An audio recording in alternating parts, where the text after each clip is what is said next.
The Catholic Church is a little different than most of the other religions. All of the religions have had some degree confessions. All right. This has been part of their faith, but none of them institutionalize it like the Catholic Church did. They made the sacrament of the confession a much more intense matter, very much more personal.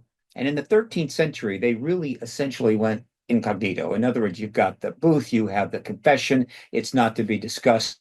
It's not to be spread around. You can talk to your priest absolutely fully and not be worried.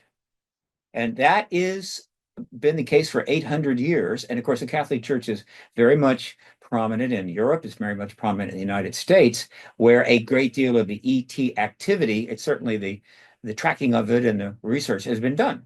Here is my theory, and I am not a religious scholar, is that the Catholic Church has a special place for a number of reasons. One, that it has a huge history of being directly involved in the affairs of state, hooked right to the king and whatever leaders are going on. I think it was kind of ruled together. So it has that very much involvement with the processes of government, not just the processes of faith.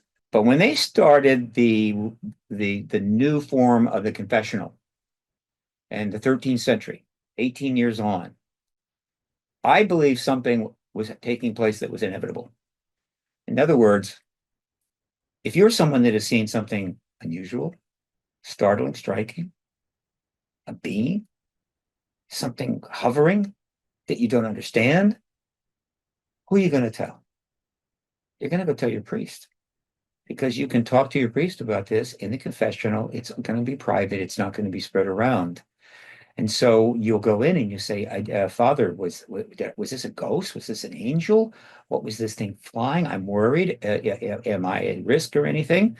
And the father undoubtedly would probably say, I'm sure it'll be fine, child. I don't think you've done anything wrong, but thank you for telling me, etc. Now, multiply that by millions of Catholics over the last 800 years, bringing every rather unusual encounter they have had to their priest to try to get an understanding, maybe be absolved or whatever. And where do you think that information is going to go? It's going to go straight up to the Vatican, the center of the faith, a faith that has a very highly structured, very visible complex run by a supreme leader, in a sense, who can talk to God. And so all of these confessions have been filtering up to the Vatican, where they have archived them, reviewed them, and tried to make sense of them. We have records of this kind of thing going about hundreds and hundreds of years. It looks like this is what it is. This is a very significant deal. So, one, this material gathered from confessionals cannot be made public.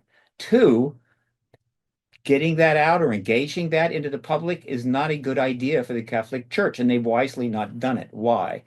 Because this is a political matter, and they know it. I'm going to take a stab here and just say that the last 6 or 7 folks absolutely knew about the extraterrestrial presence. Remember, they've got millions of people coming and talking to their priest. They're very powerful. They have tremendous connections and a lot of money. Every one of them knew. And I think every one of them made the decision that this very important church with 1 million+ followers, and two, I think other million Christians that kind of, look up to it, though they don't go to, a Catholic church, that they had a responsibility to handle this in an appropriate way. And that appropriate way was,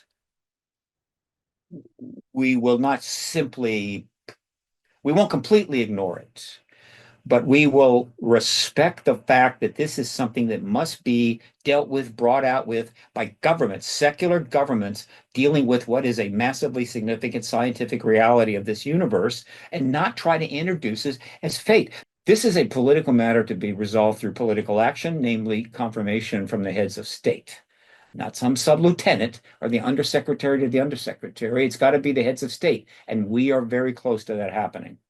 And so that's why it has to begin with a single head of state, which I believe is going to be Donald Trump. There's so much going on now, we have no time to discuss. But if any of your editors would like to have a little chat, I can tell them a great deal. I've been following this for almost 30 years, strictly from the standpoint of politics and activism and the interaction of the public. But It comes from the head of state. Other heads of state will follow. So whoever goes first, say Donald Trump, he's not going to be the sole head of state out there uh, letting the world know we're not alone. There'll be many others. All of the major nations, all the nuke nations will be coming out, confirming it, bringing out evidence that they may have.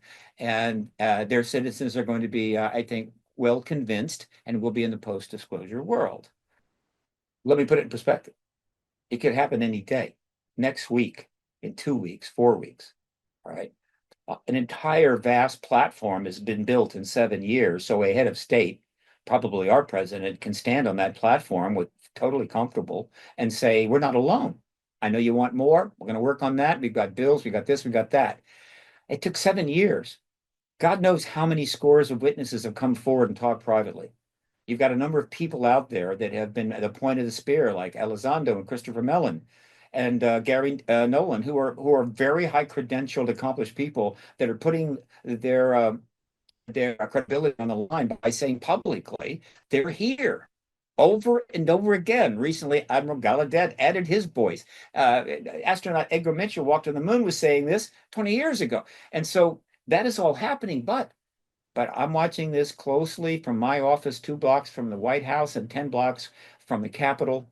And I can say I have never seen the situation more pregnant, and I have never seen a president more likely to act in a much more independent way than President Trump. The other 13, no, they didn't do it. Dabbled, looked into it a little bit, went, no, no, no.